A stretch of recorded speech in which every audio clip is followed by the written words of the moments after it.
Ciao, sono Francesco Farolfi, pittore e restauratore fiorentino. Da oltre 30 anni mi occupo di dipinti murali e di decorazioni pittoriche ed interni.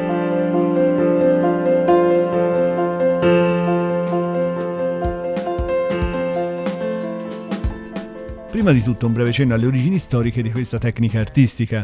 Già nelle case dell'antica Roma lo scopo della pittura murale era di suggerire aperture sulle pareti e di ingrandire gli ambienti, anche grazie all'uso di architetture illusionistiche, oggi dette à trompe-l'œil, dal francese letteralmente inganno dell'occhio.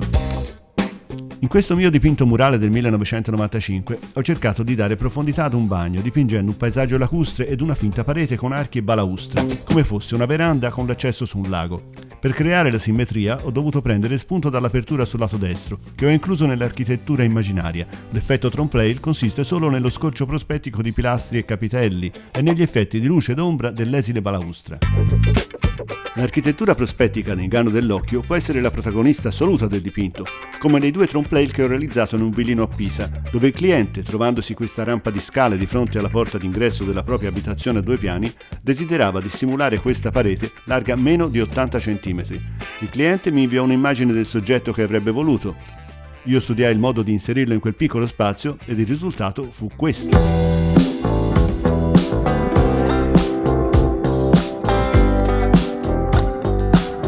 Sulla rampa di scale successiva che porta al piano superiore, per creare l'illusione dell'accesso ad un chiostro, ho dovuto considerare che il punto di vista principale è quello di chi scende, vedendo la parete dall'alto, ed ho prolungato idealmente il pavimento del pianerottolo in un corridoio dove si proietta l'ombra delle colonne e degli archi.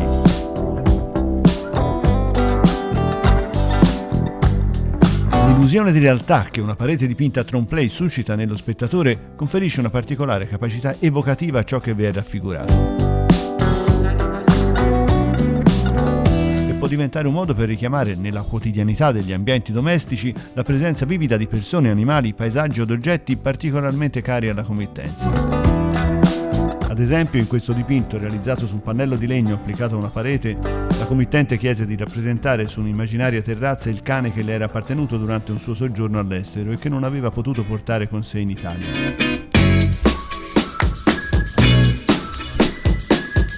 Le pareti di questa cucina di un appartamento in un'antica torre fiorentina sono quasi interamente coperte dalla mia pittura, che crea un paesaggio ricco di riferimenti al giardino già appartenuto alla cliente, popolato da animali di varia specie e soprattutto dal gatto di casa, adesso scomparso, un bellissimo Maine Coon che, seduto sulla balaustra di fronte alla porta, osserva chiunque entri nella cucina.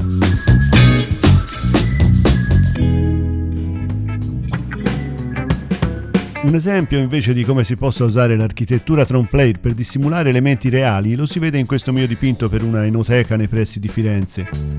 L'apertura sulla sinistra, che conduce al retrobottega, diviene la porta di un casale rustico, cui si poggia il porticato affacciato sulle vigne.